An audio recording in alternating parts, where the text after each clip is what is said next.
चौधरी यासर महमूद की अदालत से भी मुझे बरी करार दे दिया गया बिलावल और आसिफ जरदारी के केस में। और मैं जनाब सरदार राज़क साहब का, जनाब सरदार मसरूफ़ साहब का और बेटी आमना एडवोकेट साहबा का और सारे लोगों का मशकूर हूँ जिन्होंने मेरा ये केस लड़ा।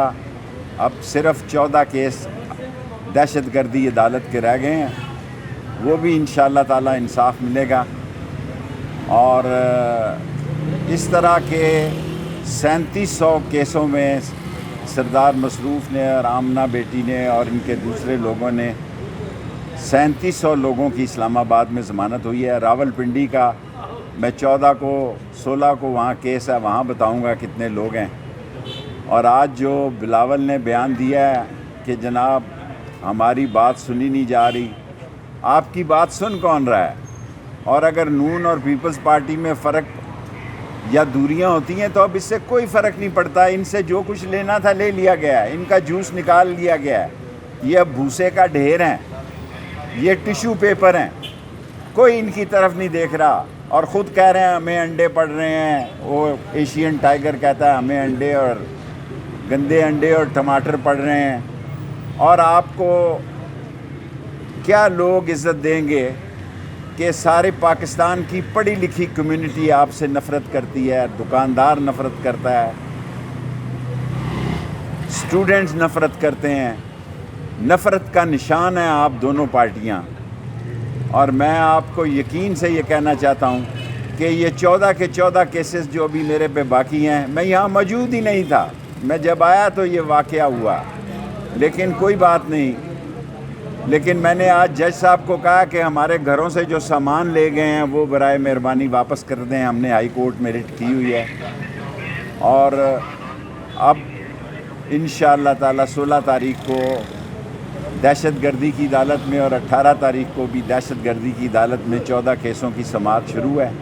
अल्लाह उसमें भी बेहतरी करेगा।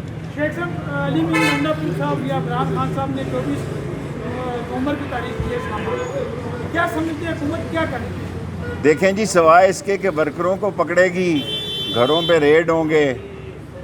और मुझसे तो इन्होंने खामोशी से खुफिया क्योंकि आजकल खुफिया ज़्यादा है, ये कहा था कि आपका सामान वापस कर देंगे। ना मेरी घड़ियाँ वापस हुई हैं, ना मेरा कंप्यूटर वापस हुआ है, ना मेरी गाड़ियों के सामान वापस हुए हैं। और मैंने हाई कोर्ट में रिट की हुई है, देखें किस दिन लगती है।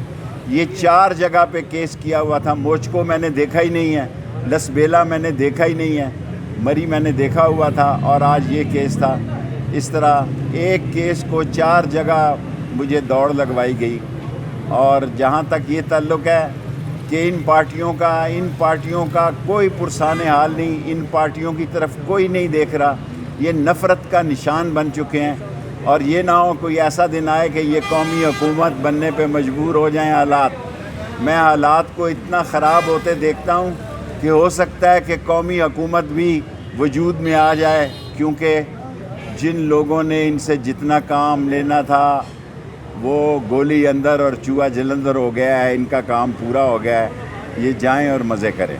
शेख साहब, ये बता दें, आपको खेल की भी दिलचस्पी है, भारत चैंपियन ट्रॉफी में नहीं शिरकत कर रहा। भारत नहीं कर रहा तो ना करे, लानत भेजो उस पर। जो कश्मीर में हो रहा है, जो गज़ा में हो रहा है, जो मुसलमानों के साथ फ़लस्तीन में हो रहा है, उसमें भारत क्या किरदार अदा कर रहा है? और भारत जो है वो हमारे दुश्मनों से मिला हुआ है। ये नवाज़ शरीफ ही है जो भारत के साथ दोस्ती की पींगें बढ़ाता है और पगड़ियाँ बदलता है और साड़ियाँ बदलते हैं। पाकिस्तान का बच्चा भारत के साथ, और जो कुछ आज मणिपुर में मुसलमानों के साथ हुआ है, डूब मरने का मकाम है कि पाकिस्तान की तरफ से कोई बयान जारी नहीं हुआ। मुसलमान पाकिस्तान की तरफ देख रहे हैं और हमें बांग्लादेश से अब बेहतर तल्लुकात करने चाहिए। और चीन का एम्बेसडर आपसे खफा है, आपने उसकी बेइज्जती की है। आप अमेरिकन एम्बेसडर की नहीं कर सकते, उसकी हदायत पे काम करते हैं और चीन के एम्बेसडर का दिल दुखाते हैं, क्योंकि आपने यहाँ अपने केस ख़त्म करवाने थे और यहाँ से रफू चक्कर होना था। आपने अपने केस ख़त्म कराए और आप दाल पे ऐन हो गए हैं पाकिस्तान से। Thank you. पंजाब असेंबली में इनकम टैक्स जो बिल मंजूर हुए किसानों पर, क्या ये और बोझ नहीं डाला जा रहा? کسانوں پر 26 سے 2800 روپے ان کی گندم آ گئی بکی ہے، گندم لوگ لگا نہیں رہے۔ یہ ایک ایسی حکمران پارٹی ہے جو IMF کے شکنجے میں ہے۔ دعا کرو یہ صحافیوں کی ذمہ داری ہے کہ وہ عوام کو بتائیں کہ یہ IMF کے ساتھ کون سا کھیل اب اور کھیلنا چاہتے ہیں۔ نہ بچوں کی فیس دی جا رہی ہے، نہ چولہا جل رہا ہے، نہ مکان کا کرایہ دیا جا رہا ہے، نہ گیس کا بل دیا جا رہا ہے۔ مہنگائی کا طوفان ہے، اور جو سرکاری نوکریاں خالی تھی وہ بھی ختم کر دی گئی ہیں، اور IMF کا کیا قہر نازل ہوگا ابھی غریب عوام پر، یہ آپ کو انتظار کرنا ہوگا۔